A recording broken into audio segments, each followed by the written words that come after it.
You finally decide to read your first book in English. You walk to the children's section of the bookstore. You pick up a story about a little puppy washing clothes. And you think, this is going to be easy. 10 minutes later, you are completely lost. Strange words, weird descriptions, things you have never heard in your life. Sound familiar? Here is the truth that nobody tells you. Books for very young children are actually terrible for English learners. They are full of obscure, unpractical vocabulary that will never help you in real life. If you want to reach B2 or even C1 level, you need a completely different strategy. And today, I am going to give you exactly that. Welcome back to the English Break podcast. I am Nina, and this channel is your space to practice listening, expand your vocabulary, and actually feel confident in English. Today we are talking about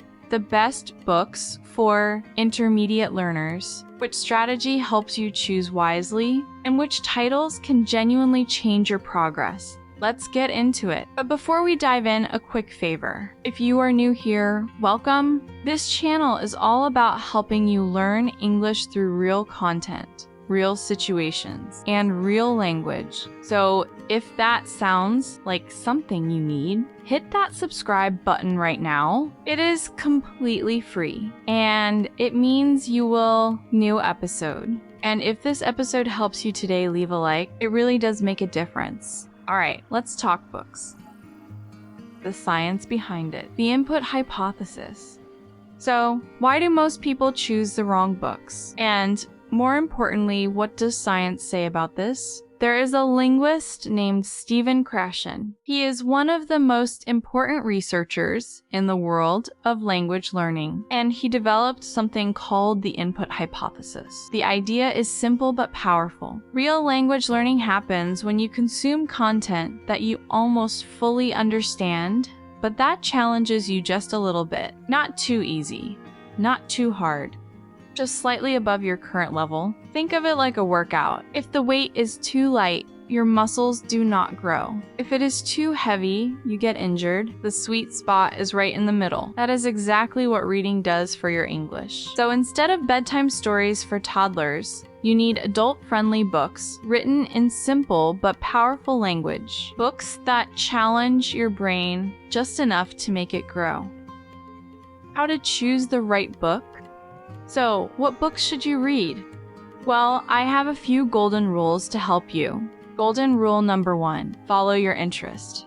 This sounds obvious, but most people ignore it. If you love cooking, read a memoir by a chef. If you are into productivity, there are incredible books for that. If you love mystery or adventure, start there. When you care about the subject, you forget you are even studying. Golden rule number 2, use what you already know. One of the smartest strategies for intermediate learners is this. Read a book you have already read in your native language. Harry Potter, Matilda, The 5 Love Languages. Whatever you loved as a kid or even last year. Also, books like The Giving Tree or The Missing Piece by Shel Silverstein are perfect. Short sentences, deep meaning, great vocabulary. When you already know the story, the plot is no longer a challenge. Your brain can focus 100% on the English. New words, new phrases, new patterns. This is a game changer. Golden rule number 3, keep it short. For B1 to B2 learners, books under 250 pages are your best friends. When you finish a book, something amazing happens. You feel confident,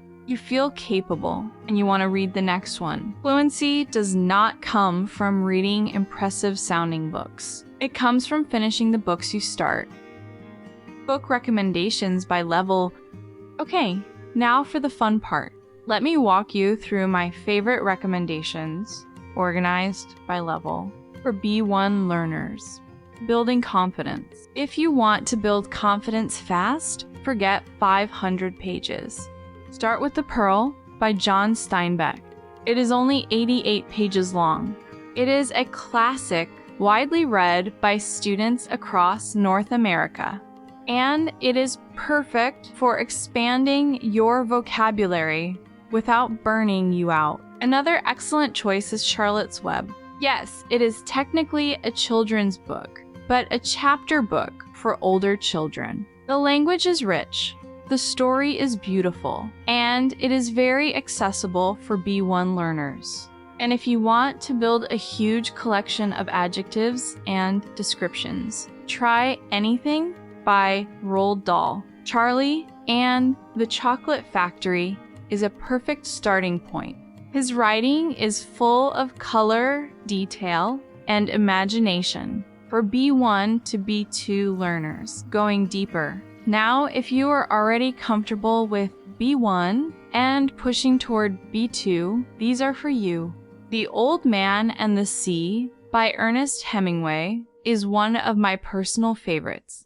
Hemingway is famous for short, direct sentences. He repeats grammatical patterns, so naturally that your brain starts recognizing English without even trying. That is the input hypothesis at work. Another powerful option is Of Mice and Men, also by Steinbeck.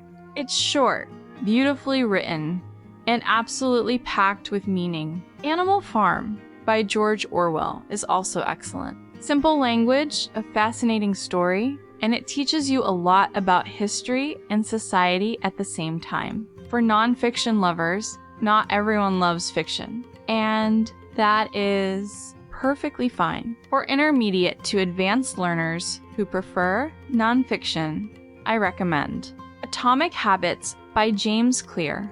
Clear, modern English, incredibly practical. You will learn vocabulary that you can actually use in everyday conversations. Factfulness by Hans Rosling. This one is eye-opening. It challenges how you see the world and uses very accessible language throughout. And if you are into history and big ideas, Sapiens by Yuval Noah Harari is a great read. It is longer, so I would save it for when you feel more confident at B2 level. Other option is Hitmakers by Derek Thompson. Our digital library. Now I want to pause for a second and tell you about something that can make all of this so much easier. We have a digital library with a wide selection of books, including many of the titles I just mentioned and more. The link is in the description and also pinned in the comments. If you are serious about reading in English and want everything in one convenient place, go check it out. It is a great resource, and I think you are going to love it. How to read actively. Choosing the right book is step one, but how you read matters just as much. Here are 4 techniques to turn reading into real learning. Technique 1, read out loud. Yes, actually say the words out loud. This connects your reading to your speaking and your pronunciation. It also helps you memorize grammar patterns in a very natural way.